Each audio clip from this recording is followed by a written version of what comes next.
Hi అండి. అందరూ బాగున్నారా? నేను చాలా బాగున్నానండి. నన్ను సపోర్ట్ చేస్తున్న ప్రతి ఒక్కళ్ళకి మనస్ఫూర్తిగా థాంక్స్ చెప్పుకుంటున్నాను. ఇప్పుడు నేను చేయబోయే రెసిపీ చాలా హెల్తీ అండి. పిల్లలు కూడా చాలా ఇష్టంగా తింటారు. నేను చిన్నప్పుడు ఎక్కువగా తినే రెసిపీ అండి ఇది.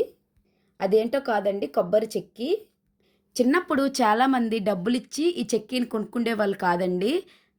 మనం వేసుకున్న గాజులిచ్చి కొనుక్కుండేవాళ్ళము. అన్ని గాజులు వాళ్ళు తీసుకోరండి. మెటల్ గాజులు తీసుకుంటారు ఎక్కువగా. అవిచ్చి ఎక్కువ కొనుక్కుండేవాళ్ళం. ఇది బెల్లంతో చేసుకుంటే ఇంకా హెల్తీగా ఉంటదండి. కానీ బెల్లం టేస్ట్ చాలా మందికి నచ్చదు కదా! కానీ నాకైతే బెల్లం టేస్ట్ పెద్దగా నచ్చదండి. ఎంత తింటే షుగర్‌దే కొంచెం ఇష్టంగా తింటాను. ఇప్పుడు దాని ప్రాసెస్ చూద్దామా? ఫస్ట్ ఒక కడాయి తీసుకొని 2 కప్పులు షుగర్ వేసుకోండి.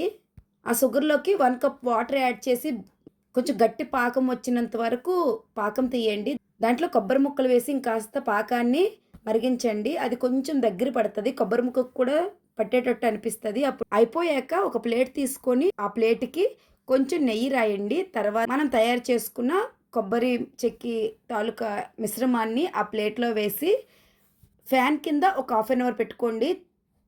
కొబ్బరి చెక్కి రెడీ అయిపోద్ది. చాలా టేస్టీగా ఉంటదండి. మీరు కూడా ఒకసారి ట్రై చేయండి. నా దగ్గర ఇలాచీ పౌడర్ లేదండి. అందుకే ఇలాచీ పౌడర్ వేయలేదు. మీ దగ్గర ఇలాచీ పౌడర్ ఉంటే ఇలాచీ పౌడర్ వేసుకోండి. ఇలాచీ పౌడర్ వేయడం వల్ల మనకు మంచి స్మెల్ కూడా వస్తది. టేస్ట్ కూడా కొంచెం ఎక్కువగా ఉంటది. ఈరోజు నా గొంతు ఏం బాలేదండి. అందుకే వాయిస్ ఇలా ఉంది. నాకు ఫుల్‌గా జలుబు చేసేసింది. ఇదైతే పల్లెటూరులో చాలా ఇష్టంగా తినేవాళ్ళం మా వయసులో ఉండేటప్పుడు. ఇప్పుడు పెద్దగా ఎవరు ఈ చెక్కీని అమ్మేటట్టు నేనెక్కడ చూడలేదు. కానీ మా చిన్నప్పుడు మాత్రం చాలా ఇష్టంగా తినేవాళ్ళం. మీరు కూడా మీ ఇంట్లో ట్రై చేసి మీ చిన్ననాటి జ్ఞాపకాలను గుర్తు చేసుకోండి. నా రెసిపీ కనుక మీకు నచ్చినట్టయితే లైక్ చేయండి, షేర్ చేయండి, సబ్స్క్రైబ్ కూడా చేసుకోండి please. Thank you for watching.